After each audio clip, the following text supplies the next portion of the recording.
目前嘅環境，承諾會提供9折優惠，到經濟復甦時先取消。優惠後票價係14個4，區內元朗去屯門係5個8。而九鐵分別同新巴同埋九巴達成共識，乘客坐西鐵再轉九巴同新巴，去尖沙咀有1蚊嘅轉乘優惠，去中環有個半。若果乘客去中環搭西鐵轉巴士，加埋車費總共要俾21個8，同而家九巴960號屯門到中環18個2嘅車費比，西鐵係貴3個6。呢個係一個公司好大嘅讓步，睇住今日呢個社會嘅經濟環境，做出一件咁嘅事。即係你整高個價，然後跟住我9折咗佢啦咁樣，咁啊話紓解民困，就同呢啲未減價嘅巴士票價去比，未減價嘅情況去比呢，其實就完全冇紓解民困。亦有議員批評唔能夠同地鐵達成合作協議，犧牲咗市民利益，政府係有責任。自己顧自己嗰個利益，唔理嗰個公眾嗰個利益呢一種咁樣嘅取向咧，就必須要加以強烈譴責。廖局長只係即係講話貴咧，就得個講字，就口惠而實不至，我覺得有失職嘅。地鐵咧，我諗大家都知道個歷史同埋個古仔㗎啦。咁我哋都仲係好想傾嘅，奈何一方情願做唔到事出嚟嘅。最後會議上有議員提出動議獲得通過，要求地鐵喺下次會議出席解釋同九鐵討論轉乘優惠嘅問題。亞洲電視記者陳寶寶報導。九鐵定出西鐵喺通車之後嘅票價，屯門居民對票價有咩睇法呢？我哋嘅同事賴永寶而家喺屯門㗎。永寶啊，你同一啲屯門居民傾過啦，佢哋認為點啊？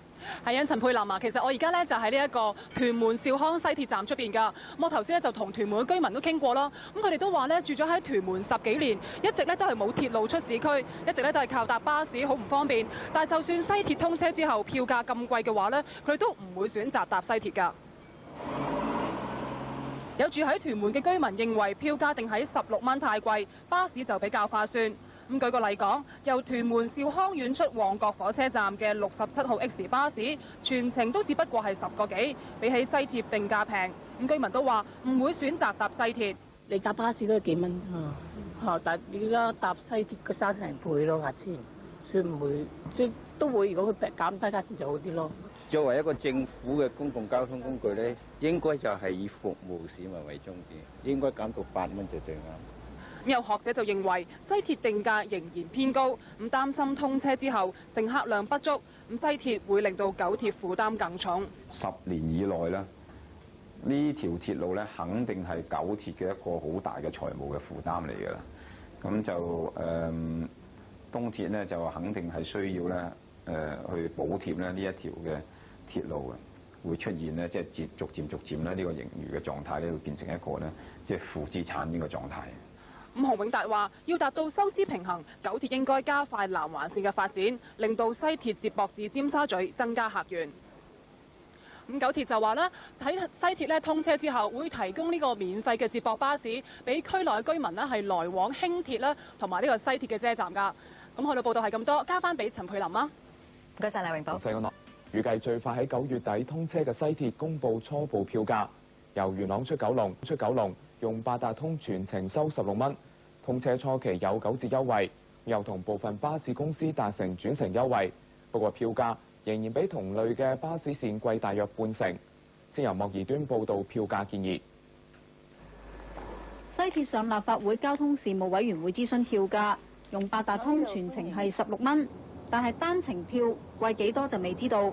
九鐵通車初期會有9折優惠，亦都同九巴達成協議。搭西鐵轉巴士可以有1蚊至個半嘅優惠。舉例講，元朗到中環坐西鐵到南昌站，16蚊票價打9折，即係俾14個4。再搭過海巴士，原本俾8個9，減少個半，即係7個4。淨係到中環要用21個8，比淨搭巴士用20個7貴，大慳咗13分鐘。由元朗至尖沙咀，西鐵轉巴士要17個7，比淨係搭巴士用16個半貴。唔好自己要賺20幾億一年呢，係可以將個票價定翻係一個合理啲嘅水平，而合理啲嘅水平，我覺得係比較接近東鐵嘅水平呢，就係比較合理啲。我哋以16蚊呢個票價，我哋嘅內部回報率咧，先至得6個幾%嘅啫，比我哋平均嘅融資成本7.9仲要低，已經係一個問題嚟㗎。莫講話打咗個9折之後。除咗巴士，西鐵到咗美孚或者南昌站，亦都可以接駁地鐵。但係九鐵同地鐵仲未傾掂轉乘優惠。我哋都仲係好想傾嘅，奈何一方情願做唔到事出嚟嘅。政府話有需要時會協調兩鐵談判，而西鐵通車之後嘅9折優惠維持幾耐，九鐵只係話會直至經濟改善為止。無線電視記者莫宜端報導。我哋記者杜允惠依家就喺西鐵嘅終點站元朗站度㗎，係杜允惠啊！嗰區嘅居民覺得咧票價貴唔貴呢？嗱，元朗居民就話咧，而家經濟唔好啦，西鐵個票價咧都係似乎太高啦，希望就可以減翻啲。亦都有人就擔心啦，西鐵通車之後啦，佢哋搭開嘅巴士路線呢會因而取消，咁到時就冇咁方便。現時嘅市場啊，應該係差唔多係15、16蚊人哋先可以維護啦。你人工樣樣都減，你啲車唔減，邊個會接駁得到啊？如果我哋要坐，冇辦法啦，你冇第二樣選擇。我驚佢又係咁樣玩啲重組啊，咁變咗搞到你唔方便，焗你去坐西鐵咯。呢個係最差嘅選擇咯。我嗰10分鐘同我要俾多個價錢，咁值唔值咯？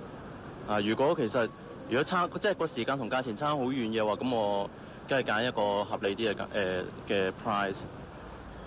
有元朗區嘅區議員就話啦，西鐵嘅票價咧應該最少咧係低過目前差唔多路線嘅巴士路線，咁先至可以吸引到咧元朗區嘅居民選搭，同埋彌補翻咧佢哋要轉車嘅唔方便㗎。將時間交翻俾方東升。好啊，唔該晒。